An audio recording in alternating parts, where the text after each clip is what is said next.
Lea ko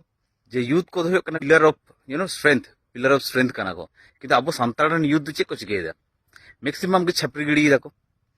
ठीक से बंग याल पे एमन एमन वीडियो पे नेल दा जेमन वीडियो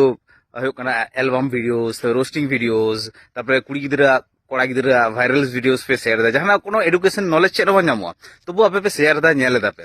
আর যখন আপনার সোসাইটি রে সংকট রে পড়াও কানা নেল দাপে যে পুরুলিয়া রে চেদ হইক কানা লুগু বুরু রহ কয় দিন এটাক হই দাঁড়ায় হানা নওয়া এসটি স্ট্রাইপস को पे नेल को चेद काते আকwa আমার রাইটস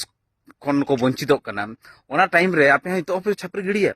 तीना दिन अबे आवा बाबा मा ये छावनी लतार पे तहना बन तीना दिन ठीक से बांग इतो हो बाबा इतो जहां दिन स्ट्रगल नेलक कना कराव दा बन छतो नेल दापे अबरन बाबा मा को कराव दा अबरन मारांग को कराव दा अबो 30 बन डो 30 बन स्ट्रगल ठीक से बांग अबो जदी नंका बन तहना उनका छापरी गिड़िया बन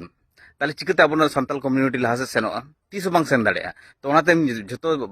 यूथ कोड़ा को कुड़ी को मेता पे कना जे सुधर तबन पे भागे चिंता भावना तबन पे सिकनत नाम तबन पे नवा दिसै तबन पे जे हमरा संताल सोसाइटी जा अवस्था तेहन जदी अब बाबन तेगुना अब यूथ बाबन तेगुना ताले फ्यूचर दाबना डुम चाबा तरोआ ता ओना खातिर आपे ठेन मेटांग मेसेज इन एम सनन कना जे यूथ को जहां दिन मेना को नवा बाजे बाजे वीडियो सोशल मीडिया रे शेयर वेयर बांग कते तेला हिजुक पे लहासेट भागे हर रेबन सेनोआ आर ओना को होयक कना ओना प्रोटेस्ट बन जतो हर